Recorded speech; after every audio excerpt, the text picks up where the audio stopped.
Day 37. Exodus 39-40. From the blue, purple, and scarlet yarn they made specially woven garments for ministry in the sanctuary, as well as the holy garments for Aaron, just as the Lord had commanded Moses. Bezalel made the ephod of finely spun linen embroidered with gold, and with blue, purple, and scarlet yarn. They hammered out thin sheets of gold and cut threads from them to interweave with the blue, purple, and scarlet yarn, and fine linen, the work of a skilled craftsman. They made shoulder pieces for the ephod, which were attached at two of its corners, so it could be fastened. And the skillfully woven waistband of the ephod was of one piece with the ephod, of the same workmanship, with gold, with blue, purple, and scarlet yarn, and with finely spun linen, just as the Lord had commanded Moses. They mounted the onyx stones in gold filigree settings, engraved like a seal with the names of the sons of Israel. Then they fastened them on the shoulder pieces of the ephod as memorial stones for the sons of Israel, as the Lord had commanded Moses. He made the breastpiece with the same workmanship as the ephod, with gold, with blue, purple, and scarlet yarn, and with finely spun linen. It was square when folded over double, a span long and a span wide. And they mounted on it 4 rows of gemstones. The first row had a ruby, a topaz, and an emerald, the second row had a turquoise, a sapphire, and a diamond, the third row had a jacinth, an agate, and an amethyst, and the fourth row had a beryl, an onyx, and a jasper. These stones were mounted in gold filigree settings. The 12 stones corresponded to the names of the sons of Israel. Each stone was engraved like a seal with the name of one of the 12 tribes. For the breastpiece they made braided chains like cords of pure gold. They also made 2 gold filigree settings and 2 gold rings, and fastened the 2 rings to the 2 corners of the breastpiece. Then they fastened the 2 gold chains to the 2 gold rings at the corners of the breastpiece, and they fastened the other ends of the 2 chains to the 2 filigree settings, attaching them to the shoulder pieces of the ephod at the front. They made 2 more gold rings and attached them to the other 2 corners of the breastpiece, on the inside edge next to the ephod. They made 2 additional gold rings and attached them to the bottom of the 2 shoulder pieces of the ephod, on its front, near the seam just above its woven waistband.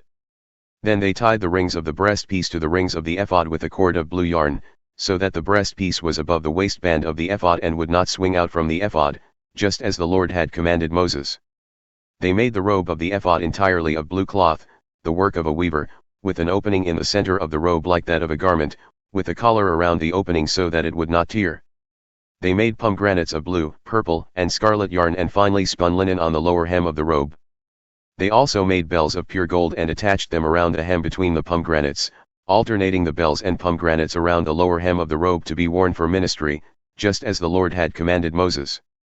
For Aaron and his sons they made tunics of fine linen, the work of a weaver, as well as the turban of fine linen, the ornate headbands and undergarments of finely spun linen, and the sash of finely spun linen, embroidered with blue, purple, and scarlet yarn, just as the Lord had commanded Moses. They also made the plate of the holy crown of pure gold, and they engraved on it, like an inscription on a seal, "Holy to the Lord." Then they fastened to it a blue cord to mount it on the turban, just as the Lord had commanded Moses. So all the work for the tabernacle, the tent of meeting, was completed. The Israelites did everything just as the Lord had commanded Moses.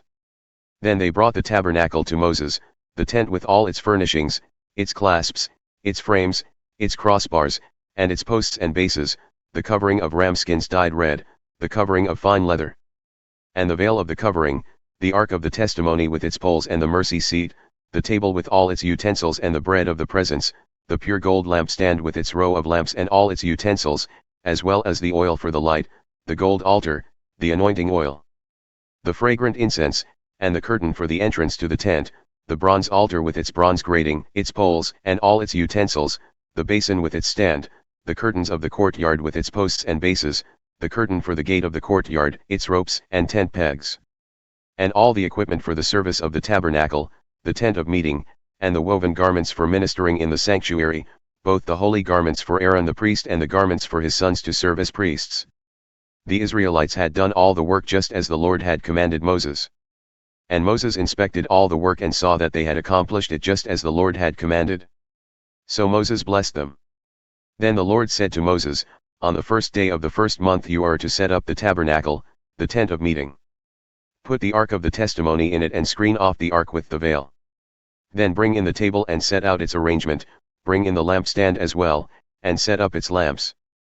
Place the gold altar of incense in front of the ark of the testimony, and hang the curtain at the entrance to the tabernacle. Place the altar of burnt offering in front of the entrance to the tabernacle, the tent of meeting. And place the basin between the tent of meeting and the altar, and put water in it. Set up the surrounding courtyard and hang the curtain for the entrance to the courtyard. Take the anointing oil and anoint the tabernacle and everything in it, consecrate it along with all its furnishings, and it shall be holy. Anoint the altar of burnt offering and all its utensils, consecrate the altar, and it shall be most holy. Anoint the basin and its stand and consecrate them. Then bring Aaron and his sons to the entrance to the tent of meeting and wash them with water. And you are to clothe Aaron with the holy garments, anoint him, and consecrate him, so that he may serve me as a priest. Bring his sons forward and clothe them with tunics. Anoint them just as you anointed their father, so that they may also serve me as priests. Their anointing will qualify them for a permanent priesthood throughout their generations. Moses did everything just as the Lord had commanded him. So the tabernacle was set up on the first day of the first month of the second year. When Moses set up the tabernacle, he laid its bases, positioned its frames, inserted its crossbars, and set up its posts. Then he spread the tent over the tabernacle and put the covering over the tent, just as the Lord had commanded him. Moses took the testimony and placed it in the ark, attaching the poles to the ark, and he set the mercy seat atop the ark. Then he brought the ark into the tabernacle, put up the veil for the screen, and shielded off the ark of the testimony, just as the Lord had commanded him. Moses placed the table in the tent of meeting on the north side of the tabernacle, outside the veil. He arranged the bread on it before the Lord, just as the Lord had commanded him. He also placed the lampstand in the tent of meeting opposite the table on the south side of the tabernacle and set up the lamps before the Lord, just as the Lord had commanded him.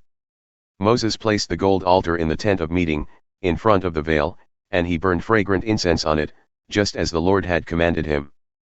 Then he put up the curtain at the entrance to the tabernacle. He placed the altar of burnt offering near the entrance to the tabernacle, the tent of meeting, and offered on it the burnt offering and the grain offering, just as the Lord had commanded him. He placed the basin between the tent of meeting and the altar and put water in it for washing, and from it Moses, Aaron, and his sons washed their hands and feet. They washed whenever they entered the tent of meeting or approached the altar, just as the Lord had commanded Moses. And Moses set up the courtyard around the tabernacle and the altar, and he hung the curtain for the entrance to the courtyard.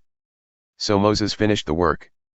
Then the cloud covered the tent of meeting, and the glory of the Lord filled the tabernacle.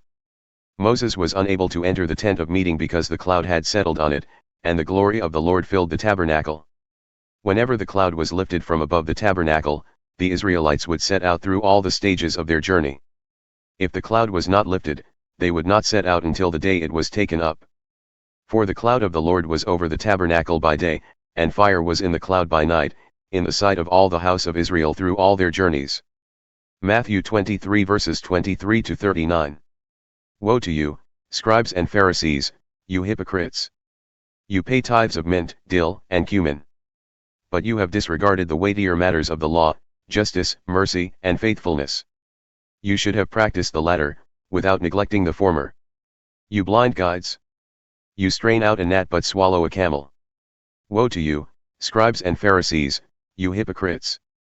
You clean the outside of the cup and dish, but inside they are full of greed and self-indulgence. Blind Pharisee!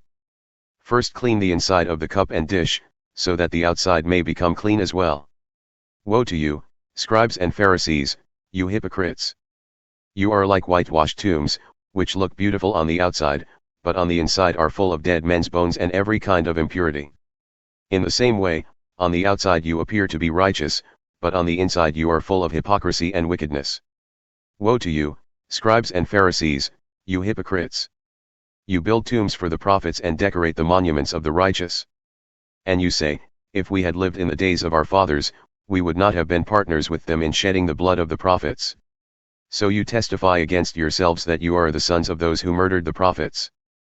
Fill up, then, the measure of the sin of your fathers. You snakes! You brood of vipers! How will you escape the sentence of hell? Because of this, I am sending you prophets and wise men and teachers. Some of them you will kill and crucify, and others you will flog in your synagogues and persecute in town after town. And so upon you will come all the righteous blood shed on earth, from the blood of righteous Abel to the blood of Zechariah son of Berechiah, whom you murdered between the temple and the altar. Truly I tell you, all these things will come upon this generation. O Jerusalem, Jerusalem, who kills the prophets and stones those sent to her, how often I have longed to gather your children together, as a hen gathers her chicks under her wings, but you were unwilling. Look, your house is left to you desolate. For I tell you that you will not see me again until you say, Blessed is he who comes in the name of the Lord.